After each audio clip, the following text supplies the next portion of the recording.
was like going to move some of Number Ten's operations over to Manchester, and there was somebody like really pumped about this and saying, "Move the entire capital over to Manchester." And I was like, what is even like? Unless you're like just a Manchester radical or something, you just love Manchester, for whatever reason. I see no what is the possible argument for that being a good thing, and I've was unable to find any explanation as why it would be good or bad to move the capital to Manchester. Like, what does that actually accomplish? It seems like utterly pointless to me. You know, I think the smell of all the constant garbage from the strikes and the farmers coming out with all the shite hoses will like push the politicians to do something, you know? Maybe they'll finally get Anyway, HS2 done if they move the capital to oh Manchester. my god. Um, Maybe. so obviously we did want to talk a little bit about UK politics of all things. Obviously with Keir Starmer being ousted only a few days ago as UK PM. Look, I got some thoughts about it, but they're pretty broad. So and not like specific to British politics. But I just think that this is kind of like emblematic of some other issues. But Zulu, did you have any kind of thoughts on specifically Keir Starmer? I mean, he wasn't ousted, but like I think he resigned, but you know, in practice, more or less ousted. I think. What do you kind of make of the whole thing? Yeah, no, I think the Labour Party is taking entirely the wrong message from what they've seen going on. It's not that they just need a more Labour guy. It's that Keir Starmer barely limped in. I say barely limped in, even though they got a bunch of seats, only because people just hated the Conservatives so goddamn much. They just didn't want any more Conservatives. So the lesson from that isn't people love Labour now. People are in love with Labour. The lesson is, stop trying to, I don't know, impose all this draconian bullshit, and then people might be a little less pissed off. Like, certainly there's a lot of socialism going on in the UK. A lot of people are socialists over here. But still, it's not at the point where we can have Andy Burnham be like Mr. Popular. Like, it seems to me that we're just in an endless loop of a new PM comes in for about like 2 to 24 months and then leaves in disgrace after having made everything worse. And I don't see any way out of that hole without some massive upheavals in the system. And like to explain to the foreigners who are sometimes confused about this system, like, we don't vote for a PM.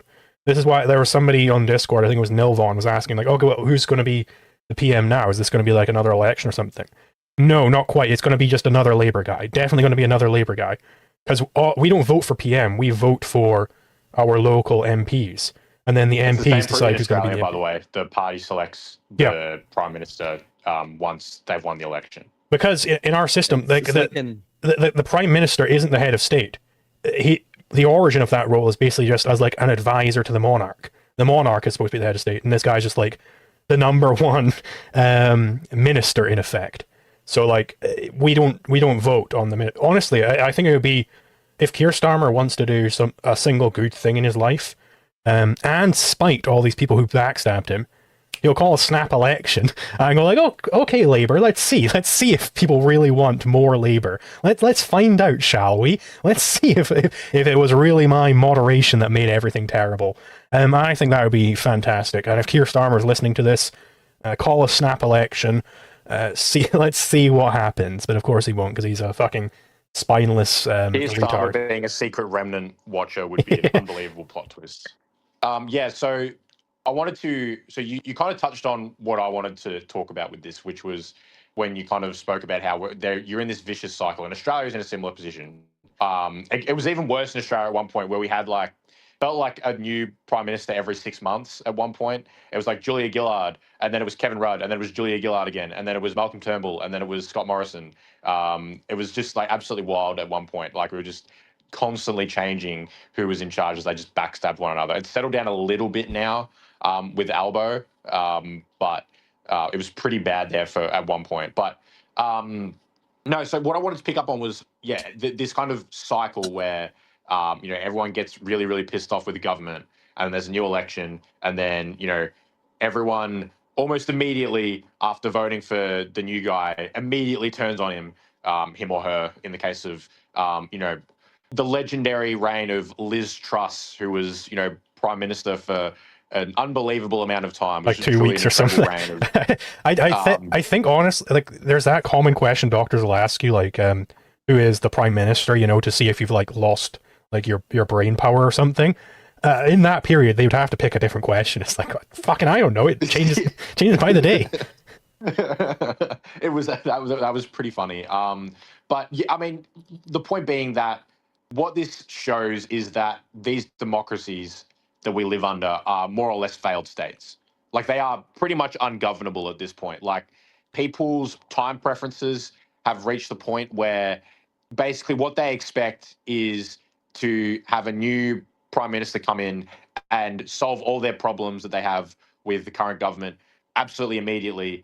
And if they don't do that, then they immediately hate them. And you see this with approval ratings. Like Starmer's obviously was hovering high enough when he won the election to win an election, but within days it just immediately tanked off the face of the earth. And obviously the same with Truss, same with a lot of prime ministers, and similar with Australia as well as obviously Australia, because we have states. We also have what's called premiers, which are basically like the prime ministers of the individual states. All their approval ratings, with relatively minor exceptions, tank pretty shortly after elections as well.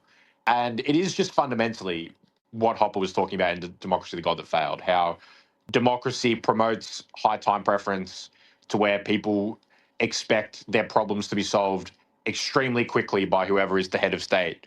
And if that doesn't happen, then they are, extremely upset and they want to oust whoever's in charge. And the point being that it's pretty much impossible to actually be forward thinking and make decisions that, might hurt in the short run because of, take Austrian business cycle theory, okay? It would be political suicide for anyone to try and cut government spending in any meaningful way in Australia or probably the UK, because there'd be a bunch of people that would be hurt by it, and then that would be pretty much game over. These people would kick up as fast because they've lost their government benefits for some such reason. And then a lot of other people would get mad that that's happened, despite the fact that they're complaining about their tax rate or government debt or whatever. They would then go and complain that spending has been cut in this particular area, and then that would be political suicide for that person. So, this is genuinely what happens with democracy. Yeah, sorry, go ahead. They want all their shopping in one bag, but they don't want the bag to be heavy. I don't see what you're not understanding here, Monho.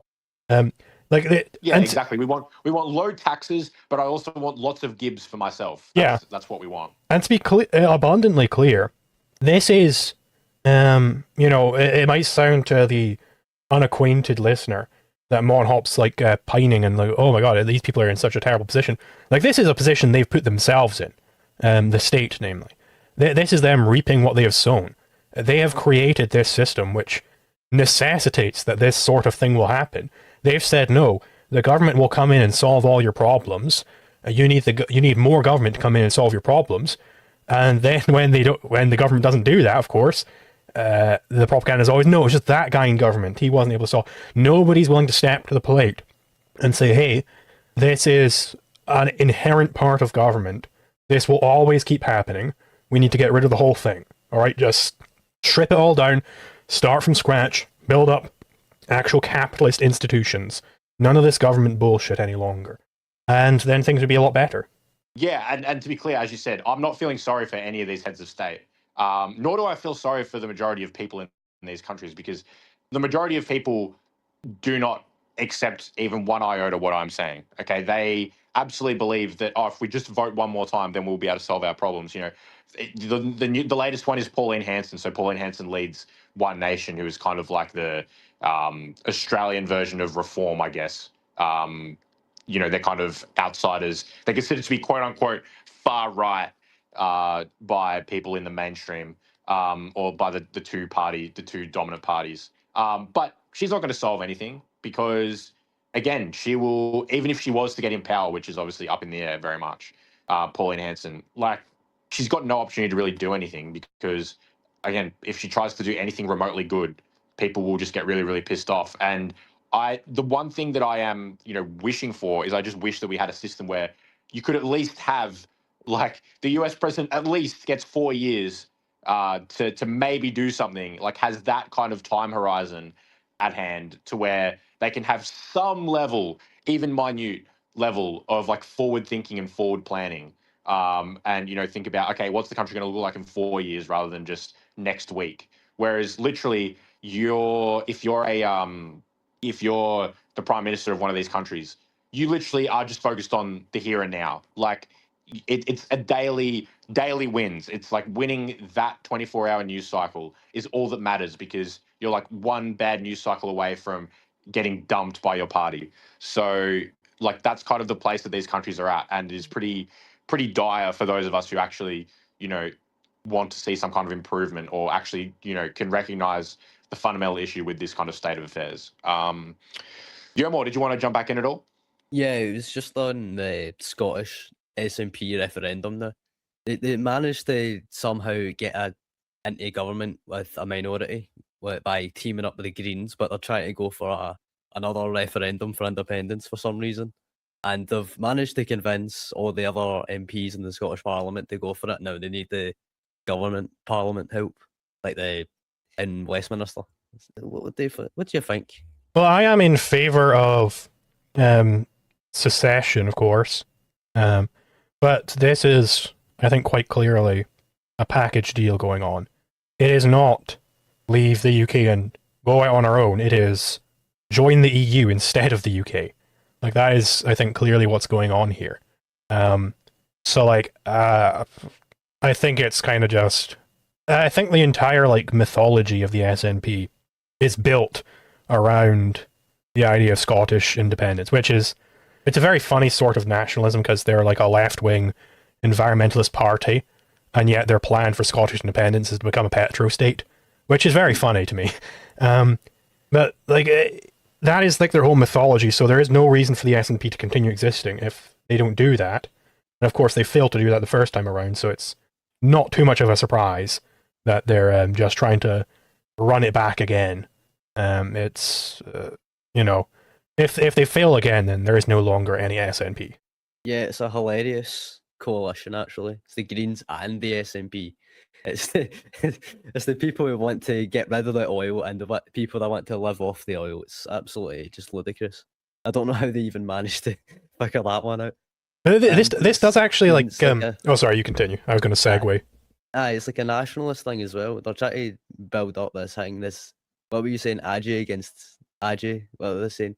You're trying to do that, but against like the English. All the English get it separate, but I'm not doing anything else like except for that. It's fucking garbage. And it's gonna be a really hard wake-up call for a lot of Scottish people if we do become independent, and then they can no longer blame all of their problems on England. Though they'll probably just try and run like the leftist line, like, no, we were colonized by England because of something that happened in like the year 1100 or some bullshit, rather than how we actually became part of the UK. The Battle of Hastings. Whereas how we actually became part of the UK is that Scotland tried to do their own colonial empire, and then we went bankrupt because we colonized the wrong parts. So then we joined up with England to form the UK in order such that we wouldn't go bankrupt. That was how it actually happened. But I'm sure people will try and run this like, no, these English oppressors, because they saw Braveheart, I guess. It's ludicrous. Braveheart, well known for being a very accurate historical portrayal of what happened. Yeah, I did remember my segue, which is about this heat wave we've got going on, and how like there's a lot of Americans out there like, why don't you just install ACs? Yes, that AC would definitely fix the problem. But first of all, we got a thing called councils, which are the devil incarnate in real life.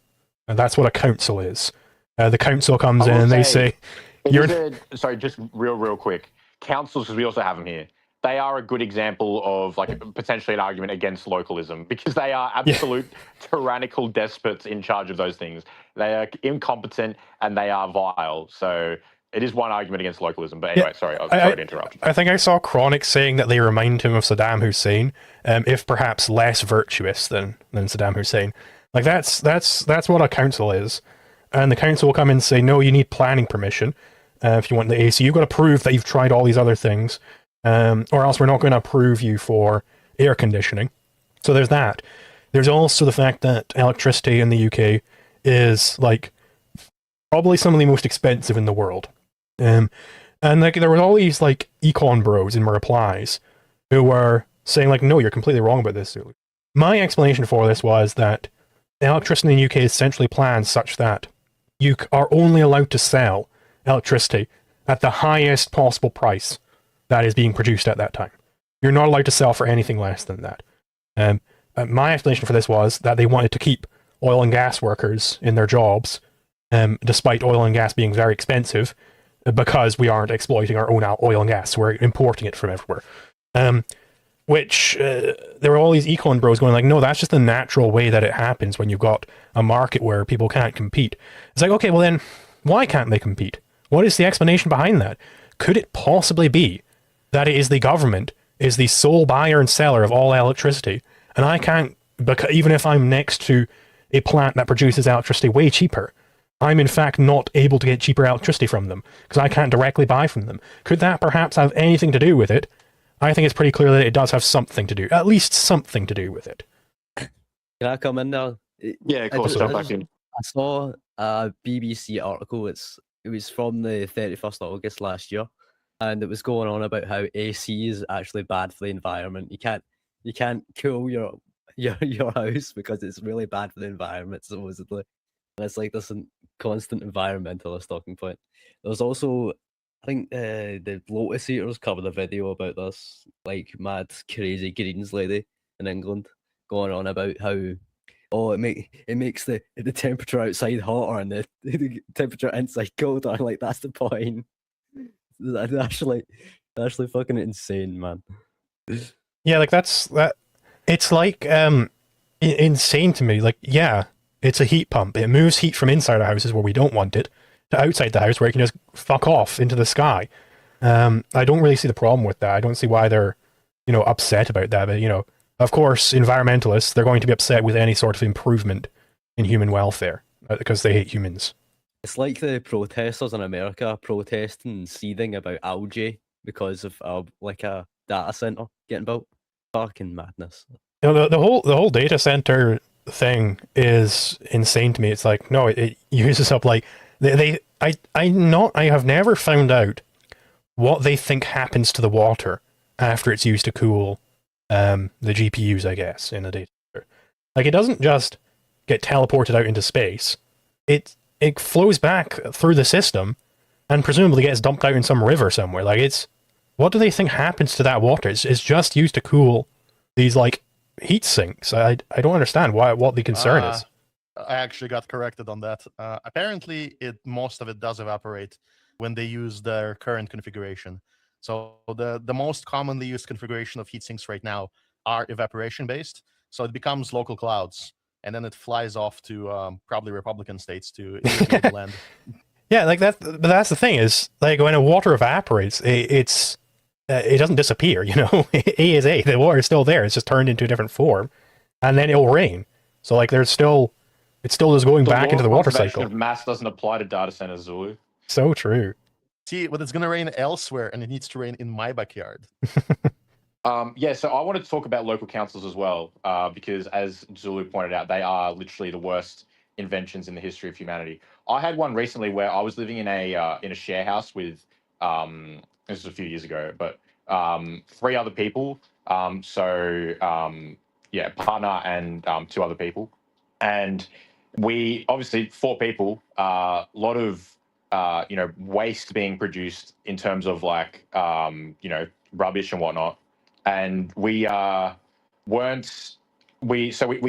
had one recycling bin and 1 rubbish bin, and we're like, this is not enough for 4 like fully grown adults to like live with. Like, we were having to use the neighbors' bins and whatnot. Like, it was just no good. So we asked the council if we could have 2 extra fucking bins, like 1 extra rubbish bin and 1 extra recycling bin, and they were like, actually, you need a permit for that one. So you need a permit to be able to put your rubbish in the bin in certain councils in Australia. Like that's where we're at with this whole thing. Like it's an absolute fucking travesty. And they charge us money as well. It's like, we already pay council rates, like rates being, just taxes, just with a different word attached to them, but they're, fundamentally the same thing. And it's like, you already charge us so much fucking money just to live here. Like, let's just, can we have another bin, please, to be able to put our rubbish in so we're not like drowning in it? That's just what these places are all about. And I'll say like more broadly as well, how often the criticism of like the Libertarian Party, for instance, or like minor parties in politics is that basically what they are is people who aren't very impressive, but who want, power and authority.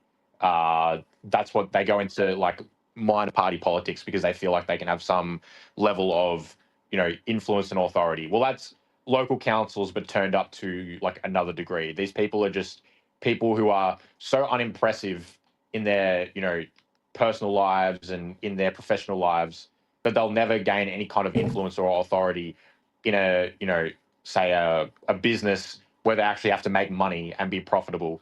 So they go into local politics and, no one gives a shit about it. So they can get into power relatively easily. And that's how they, get their feeling of authority over people by being local councilmen. So that's kind of my rant about local councils. I don't know if you wanted to come back on that at all, Zulu, or... Yeah, no, it's, I just don't know, like, without government, who wouldn't pick up